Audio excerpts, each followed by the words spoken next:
Pour cet exercice, on doit calculer l'angle entre deux vecteurs. Donc on vous donne le vecteur OA de coordonnées 1, moins 1 et le vecteur OB de coordonnées moins 1, 1. Le but de l'exercice est de calculer l'angle qui est formé par ces deux vecteurs-là. Alors là, on sait calculer le produit scalaire de deux manières distinctes maintenant.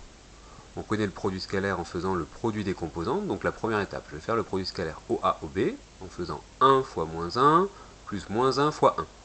Donc ça fait moins 1 plus moins 1, ça fait moins 2. Donc ça, c'est la première façon de calculer le produit scalaire. Mais on sait aussi que le produit scalaire de ces deux vecteurs, c'est la norme du premier fois la norme du second fois le cosinus de l'angle formé par ces deux vecteurs-là. La norme de OA, on la calcule facilement, c'est racine de 2. La norme de OB, c'est racine de 2 aussi.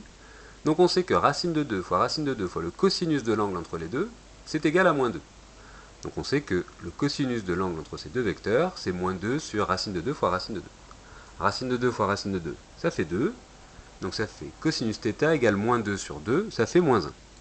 Donc on doit chercher un angle dont le cosinus vaut moins 1. Alors un angle dont le cosinus vaut moins 1, c'est un angle qui vaut pi, ou 3pi, ou 5pi, ou moins pi. Donc en tout cas, θ il vaut pi modulo de pi.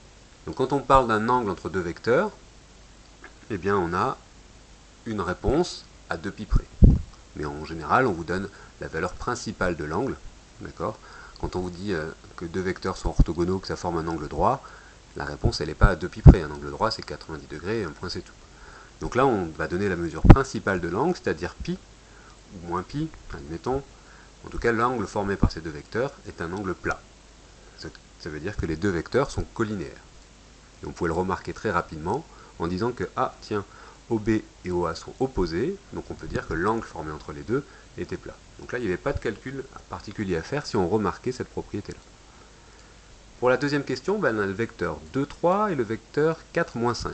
On va faire pareil, on va calculer le produit scalaire de deux manières différentes. Première étape, je calcule le produit des composantes et je les somme. 2 fois 4 plus 3 fois moins 5. Ça me donne moins 7. D'autre part, je calcule la norme de OA, qui vaut racine de 13, la norme de OB, qui vaut racine de 41, et je sais que norme de OA fois norme de OB fois le cosinus entre les deux, c'est égal au produit scalaire. D'accord ? Comme on a fait ici. Le produit scalaire, c'est le produit des normes fois le cosinus de l'angle entre les deux. Donc ici, on a racine de 13 fois racine de 41 fois cosinus de θ, qui est l'angle entre les deux, égale moins 7. Donc du coup, on peut isoler le cosinus θ à gauche, et on aura cos θ égale moins 7 sur racine de 13 fois racine de 41. Donc ça nous donne moins 0, 30, 32, 0,4. Donc ça, bien sûr, ça a été obtenu à la calculette.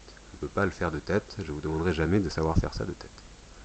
Donc si on a le cosinus de l'angle, on peut en déduire la valeur de l'angle, θ, en faisant la fonction réciproque de cosinus, donc arc cosinus, qui va nous donner une valeur en radians. Ici, plus ou moins 1,87885, c'est-à-dire plus ou moins 107,65 degrés.